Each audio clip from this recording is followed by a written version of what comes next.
자, 우리 한번 따라해 주시면 감사하겠습니다. 주의 뜻이면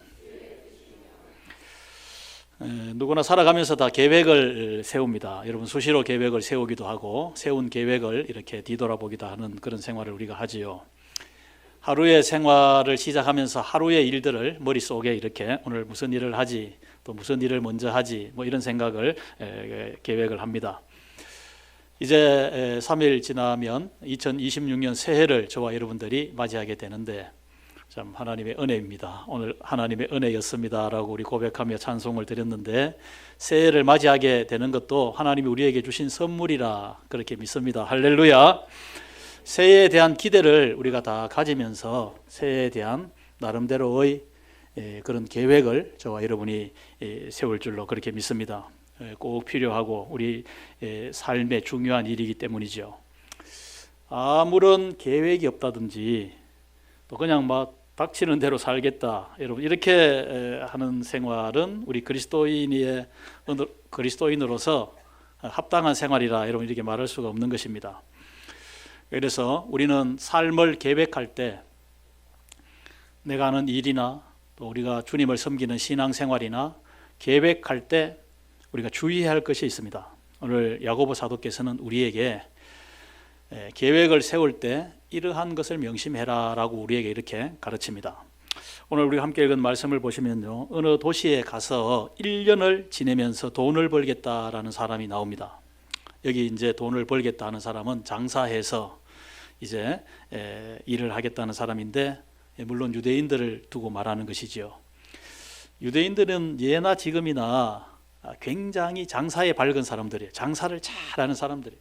비즈니스 하면 유대인들을 최고로 여러분 그렇게 꼽습니다. 여러분 장사꾼들 중에도 여러 종류의 장사꾼이 있다, 여러분 이렇게 말을 합니다. 1류 장사꾼이 있고 2류, 3류 이렇게 나누어지는데 여러분 내 물건을 가지고요 지금 필요한 사람에게 이렇게 판다. 자, 이것은 가장 기본적인 뭐 등급을 표현하면 좀 뭐합니다만 3급 3류 장사꾼이라 이렇게 말할 수 있어요. 그런데 지금은 필요하지 않지만 나중에 필요한 사람에게 물건을 팔 수 있다. 혹은 상당히 실력이 있는 사람, 2류 장사꾼이라 말할 수 있어요. 그러면 최고로 장사를 잘하는 사람은 뭐냐? 지금도 필요하지도 않고 앞날에도 필요하지 않는데 물건을 팔 수 있는 사람, 대단한 사람이죠. 여러분 북극에 가면 얼음집, 여러분 그걸 뭐라 그러죠? 이글루라 그러죠. 거기에 사는 사람들, 원주민들을 이누이트라 이렇게 말합니다. 이 사람들이 얼음집에서 생활해요. 이누이트들에게 우리나라 LG에서 냉장고를 팔았다. 굉장한 비즈니스입니다. 굉장한 비즈니스. 물론 요즘은 태양열이나 이런 걸 이용해서 전자제품들을 이렇게 극지방에 사는 사람들도 사용을 다 하고 있습니다. 장사 잘하는 것을 여러분 나쁘다 할 수는 없는 거예요. 칭찬할 일이죠. 그러나 오늘 말씀에 나오는 장사꾼들을 보면 여기 보면 아주 계획을 세우되 구체적으로 세웠다는 것을 여기서 알 수가 있는데 여러분 어느 도시에 갔다라는 말은 구체적인 장소를 말하죠. 자기가 장사할 장소를 정했다 이 말입니다. 그리고 얼마를 머문다 그랬습니까? 1년을 머문다. 1년 동안 내가 이 장사를 하겠다. 이 기간이 있는 겁니다. 또 장사를 한다. 물건을 사고 파는 여러분 그런 일, 할 일이 여러분 분명하게 정해져 있다 이 말이죠. 그래서 어떻게 해야 된단 말입니까? 많은 이익을 보리라. 일하는 목적을 이익에 여러분 거기 두고 있는 겁니다. 뭐 이런 계획이라면 여러분 참 뭐 이렇게 손색이 없는 그런 훌륭한 계획이라고 볼 수 있는 것이지요.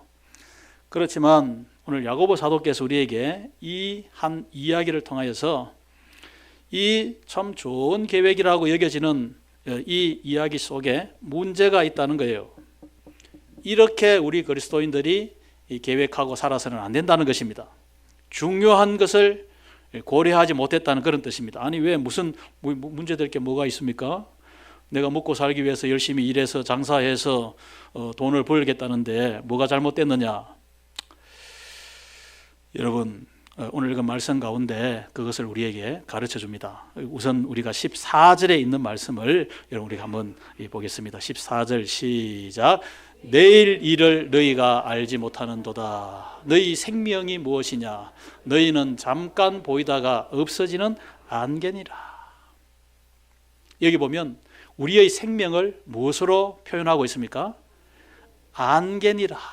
안개는 아침에 잠깐 보이다가 해가 뜨면 갑자기 사라지는, 보이지 않는, 없어지는 그것이 안개인데 우리의 생명이 안개와 같다. 이렇게 말씀합니다. 우리 옛말에 이런 말이 있죠. 우리 이제 나이를 한 살 한 살 더 많이 이제 먹게 되는 것을 아쉬워하면서 특히 이제 어르신들이 우리 나이 먹는 것을 두고 꼭 곶감 빼먹는 것과 같다. 이런 표현을 여러분 합니다. 곶감을 빼먹는다 이러면 우리 학생들은 잘 이해를 못할 거예요. 요즘은 곶감을 뭐 생산지에서 이렇게 포장을 잘 해가지고 냉장고에 두었다가 이렇게 하나씩 내어서 먹으면 되는데 예전에는 이 곶감을 여러분 어떻게 했습니까? 이렇게 막대기에 끼워가지고 하고 보관도 그렇게 했어요. 그래서 이렇게 집 뭐 이 거실이나 또 아니면 마루나 이런 데 걸어 놔 놓고 그러면 학생 때 어떻게 합니까? 학교 가기 전에 하나 빼먹고 갔다 와서 또 그 곶감 말랑말랑 하니까 얼마나 배고플 때 맛있어요. 그것도 빼먹고. 여러분 그렇게 하다가 곶감을 빼먹는 그 아이는 빼먹을 때마다 아직도 많이 남아있다. 이게 적어도 이렇게 주렁주렁 달아놨으니까 한 뭐 2-3개씩 이렇게 달아놓잖아요. 쫙 달아놨으니까. 그런데 어느 날 갑자기 이렇게 보면 아침 저녁 수시로 나가면서 들어오면서 하나씩 빼먹은 게 다 빼먹고 이제 한두 개 딸락 남아있는 거예요. 한두 개. 인생이 그와 같다는 거예요. 우리가 나이를 먹는다는 것이. 내게 시간이 아직 많이 있다 이렇게 생각했는데 뭐 농담으로도 내게 있는 것은 시간뿐입니다. 뭐 이렇게 별로 할 일 없는 사람이 그런 표현을 자주 해요. 예, 그렇게 그런 말을 생각 없이 내뱉으면서 살아왔는데 어느 날 내가 보니까 세월이 그 좋은 세월들이 휙 다 지나가고 말았다는 거예요.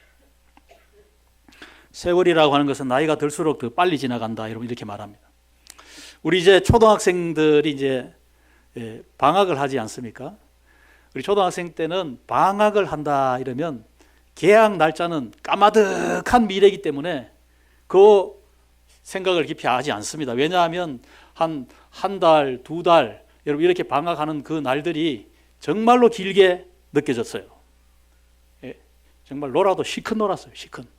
할아버지 집에 갔다가 또 내가 하고 싶은 거 했다가 여러분 마음껏 이 아이들 때는 방학 때 몸도 많이 크지 않습니까?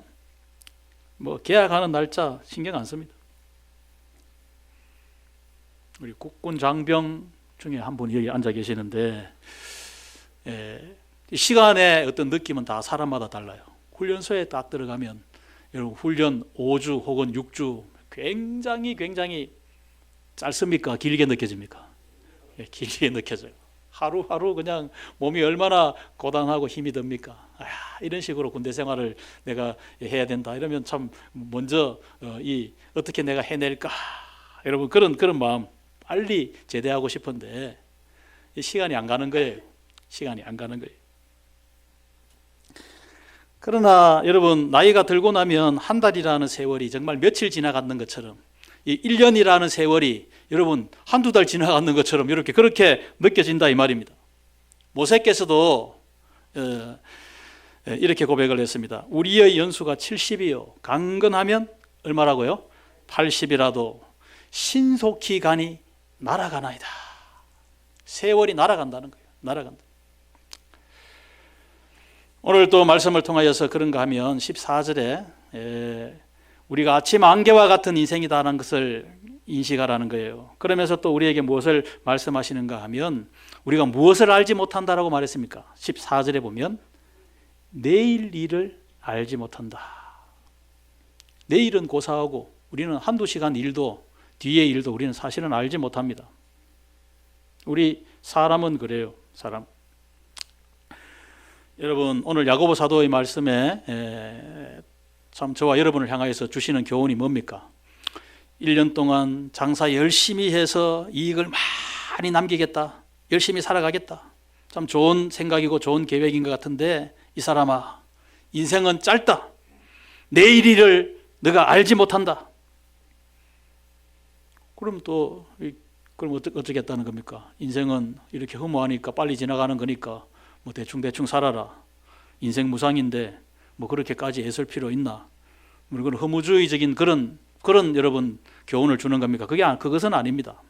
우리가 여기에 깊은 뜻이 있어요.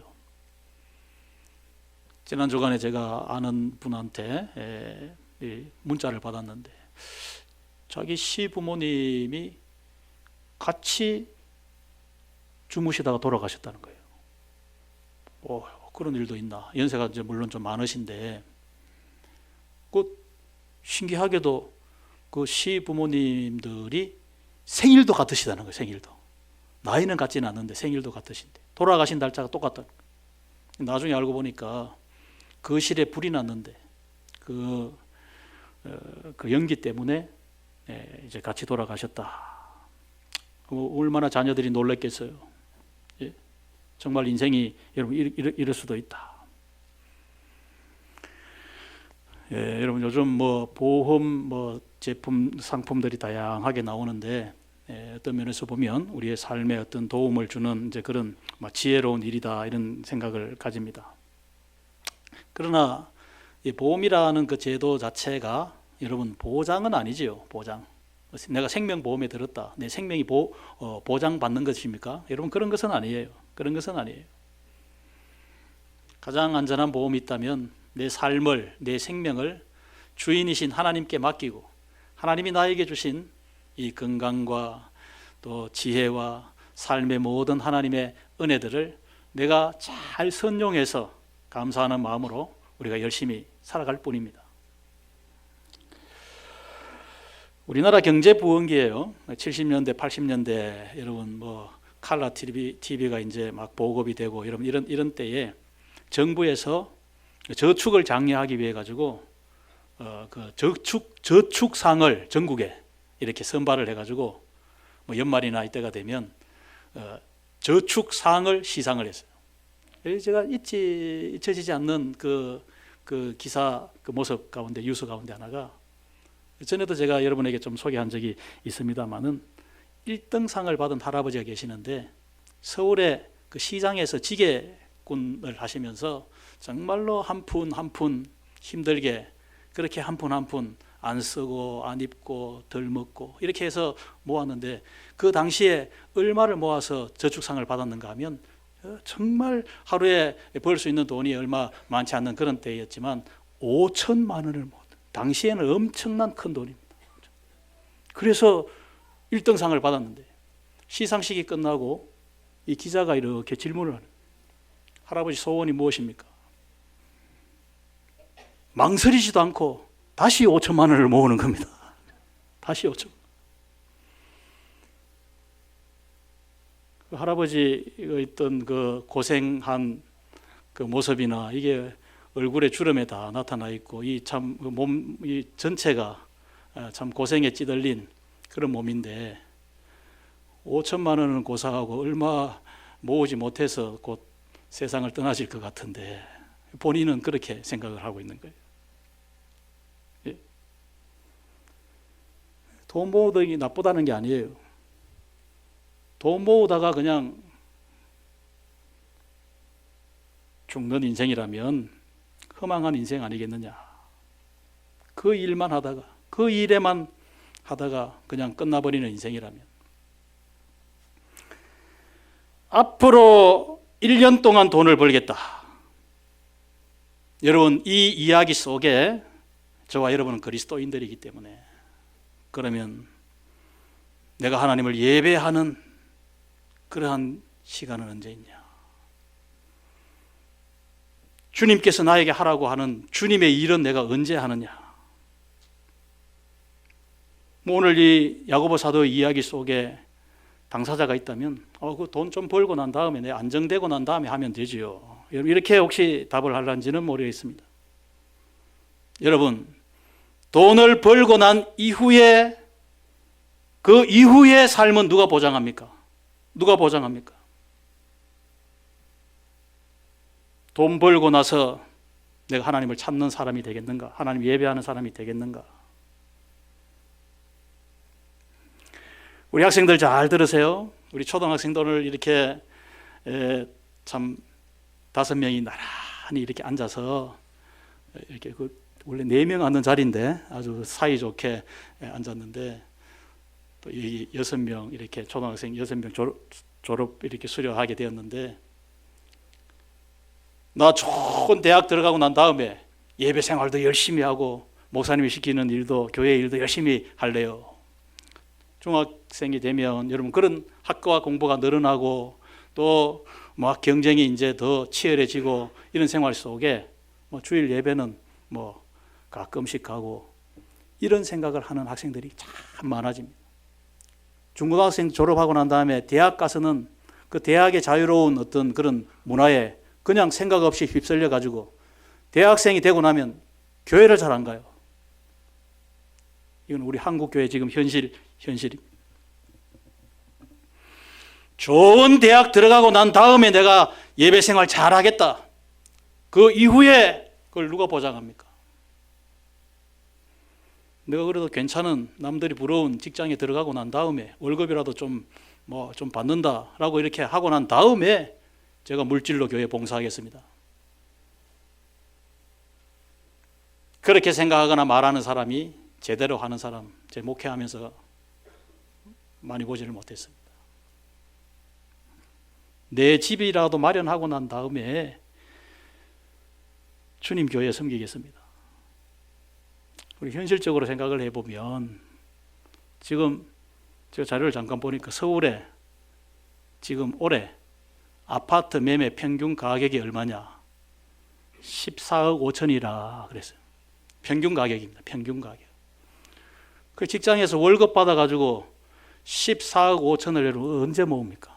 정말 우리 젊은 청년들에게는 정말 이 가슴이 무너지는 듯한 이런 그런 현실이에요. 현실. 네? 여러분, 이것보다 더 어리석은 계획은 없습니다. 그렇게 살면 반드시 내가 왜 이렇게 살았을까? 후회한 날이 반드시 오게 된다. 오늘 이것을 우리에게 말씀하고 있는 거예요. 내가 해야 할 일, 먼저 해야 할 일을 구별하라. 이것입니다. 여러분은 무슨 계획을 어떻게 세우고 계십니까? 여러분 깊이 생각해 보십시오.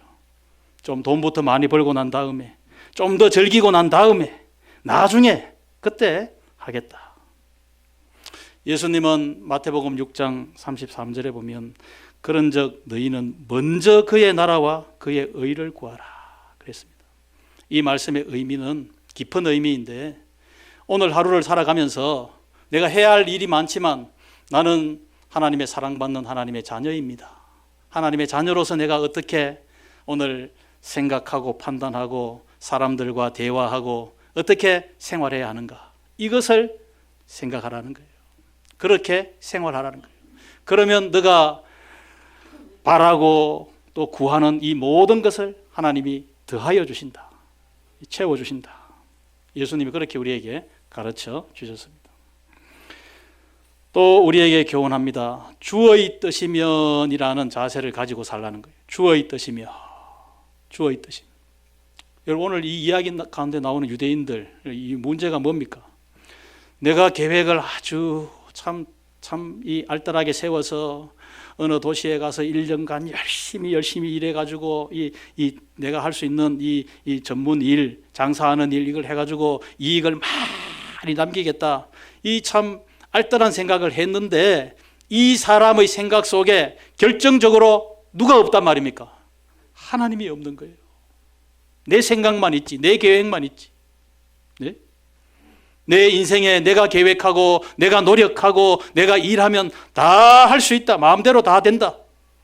물론 자신감이라는 것은 참 중요한 것이지만은 여러분, 내가 마음만 먹으면 어디 가고 얼마 동안 일하고 지금 건강하니까 또 할 수 있는 힘이 있으니까 얼마든지 그렇게 생각할 수 있습니다. 계획을 세우지 말라는 뜻이 아니에요. 여러분, 우리에게 계획이 있어야 합니다. 그러나 저와 여러분이 마음에 소원하고 계획하는 그 가운데 하나님이 함께 하심이 있어야 한다는 사실을 우리에게 가르쳐주고 있습니다. 그것이 바로 주의 뜻이라며 이라는 말씀의 의미입니다. 주의 뜻이라며.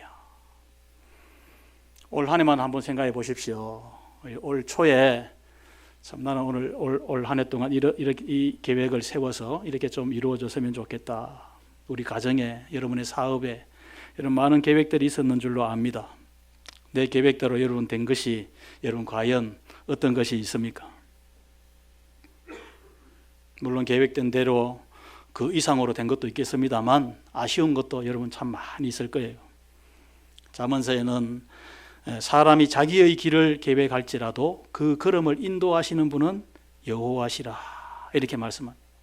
하나님이 결정하십니다. 여러분, 하나님의 뜻이면 살고 주의 뜻이면 우리가 일을 할 수 있고 여러분 그것을 믿으시기를 바랍니다. 우리가 부지런히 지식을 습득하고 지식인이 되어야 합니다만 그리스도인에게 가장 고상한 지식은 하나님의 뜻을 헤아리는 지식입니다. 우리가 해야 할 일이 참 많습니다. 사회생활, 직장생활, 가정생활 하면서 모든 일을 다 해야 되지만 가장 중요한 일은 하나님의 뜻을 깨닫고 하나님의 일을 행해 나가는 것입니다. 보십시오. 사도 바울을 보십시오. 사도 바울이 어떠한 자세로 일을 했는가? 로마서를 통하여서 로마에 있는 성도들을 사도 바울이 만나기를 기대했습니다. 왜냐하면 로마에 당시 최대의 이 세계 중심의 도시였기 때문에 로마에 주님의 복음이 힘있게 전거되기를 사도 바울이 소원했거든요. 얼마나 아름다운 소원입니까? 그러나 사도 바울의 표현을 보면 내가 너희에게 갈 것이다. 무슨 수를 써서라도 갈 것이다. 왜냐하면 로마의 복음이 전해지는 것이 하나님이 가장 기뻐하시고 가장 원하시는 뜻이다. 얼마나 목적도 좋고 이유도 좋고 다 좋습니까? 그렇지만 사도 바울이 어떠한 수를 써서라도 내가 로마에 가겠다. 여러분 이렇게 표현하고 있지 않습니다. 로마서 1장 10절에 있는 말씀을 보시면 시작. 어떻게 하든지 이제 하나님의 뜻 안에서 너희에게로 나아갈 좋은 길 얻기를 구하노라. 그래서 여기에 보시면 하나님의 뜻 안에서 오늘 야고보 사도께서 우리에게 말씀하신 뜻대로 주의 뜻이라며 주의 뜻이라며 하나님의 뜻 안에서 너희에게 나아가기를 원한다. 하나님이 허락해 주셔야 된다 이 말씀입니다. 하나님이 허락해 주셔야 돼요. 우리 학생들 이래 내가 어느 학교에 가고 어느 대학에 가고 또 무슨 공부를 하고 이 진로에 관한 문제인데 여러분 왜 기도해야 합니까? 하나님께서 길을 열어주셔야 되기 때문에 좋은 친구를 만나고 정말 훌륭한 내가 지표로 삼을 수 있는 그런 선생님을 만나고 이 만남도 하나님이 하시는 것이기 때문에 만남을 위해서도 여러분이 기도해야 됩니다. 이성 간의 교제 마찬가지입니다. 결혼할 배우자를 만날 수 있도록 기도해야 합니다. 주님의 뜻이라며 길을 열어주십시오. 직장, 사업 다 마찬가지입니다. 우리는 기도로 하나님의 뜻을 구해야 합니다. 하나님의 기뻐하시는 뜻이 우리 가정에 나에게 무엇일까? 야고보 사도는 또 마지막으로 교훈하는데 우리에게 당부합니다. 주의를 우리에게 줍니다. 16절에 보면 허탄한 무엇을 하지 말라? 자랑을 하지 말라. 여러분 유대인들은 아까 뭘 잘한다 그랬죠? 장사를 잘한다 그랬어요. 비즈니스. 좋은 일입니다. 그렇지만 어디를 가든지 어떤 일을 하든지 내가 장사하면 잘할 수 있다. 아까 말씀드린 대로 자신감은 좋지만 이런 것을 자랑하지 말라는 거예요.